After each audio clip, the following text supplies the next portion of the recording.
L'éthique à Nicomaque d'Aristote, livre 8e, Théorie de l'amitié. Chapitre 1er. La suite de tout ce qui précède, c'est une théorie de l'amitié, en grec philia, parce que l'amitié est une sorte de vertu, ou du moins qu'elle est toujours escortée de la vertu. Elle est en outre un des besoins les plus nécessaires de la vie. Personne n'accepterait de vivre sans amis, eût-il d'ailleurs tous les autres biens. Plus on est riche et plus on possède de pouvoir et d'autorité, plus on éprouve, semble-t-il, le besoin d'avoir des amis autour de soi.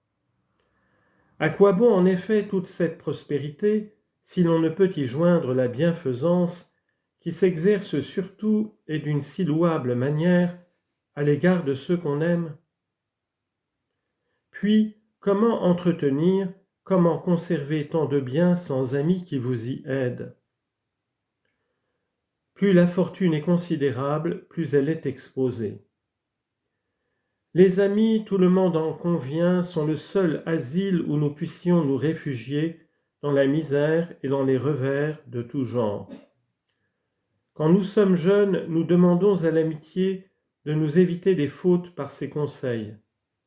Quand nous sommes devenus vieux, nous lui demandons ses soins et son secours pour suppléer à notre activité, où la faiblesse de l'âge amène tant de défaillances. Enfin, quand nous sommes dans toute notre force, nous recourons à elle pour accomplir des actions d'éclat. Comme le dit le proverbe, deux braves compagnons quand ils marchent ensemble. Extrait de l'Iliade. Sont bien autrement capables de penser et d'agir. J'ajoute que par une loi de la nature, l'amour paraît être un sentiment inné dans le cœur de l'être qui engendre à l'égard de l'être qui l'a engendré.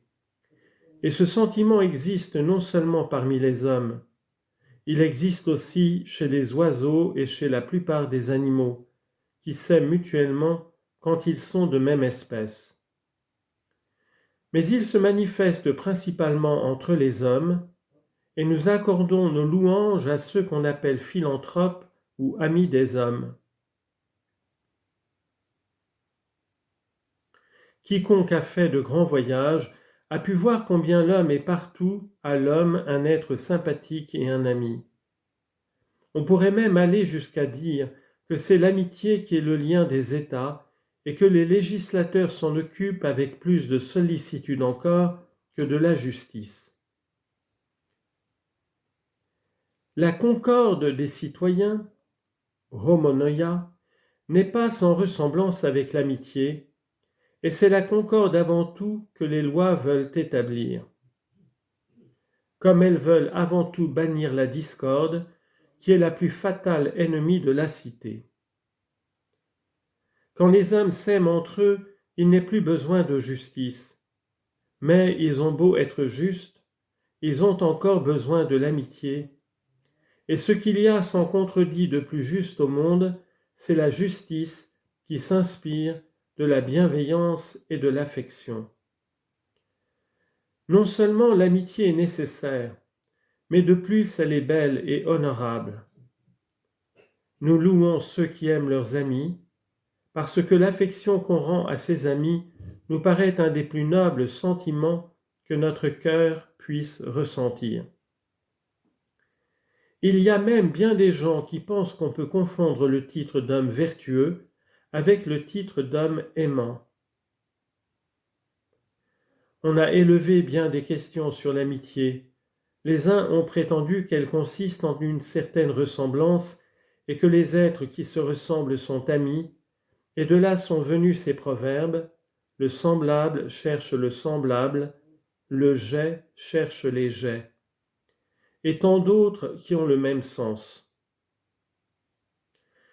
Dans une opinion tout opposée, on soutient au contraire que les gens qui se ressemblent sont opposés entre eux comme de vrais potiers qui se détestent toujours mutuellement.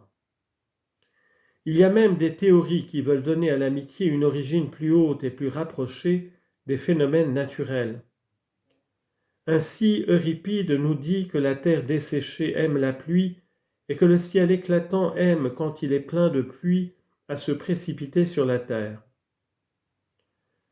De son côté, Héraclite prétend que le rebelle, l'opposé, est seul utile, que la plus belle harmonie ne sort que des contraires et des différences, et que tout dans l'univers est né de la discorde.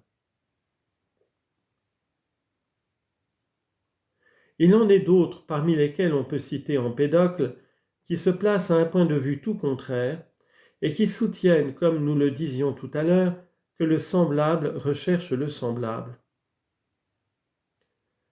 Laissons de côté parmi ces diverses questions celles qui sont toutes physiques, car elles sont étrangères au sujet que nous étudions ici.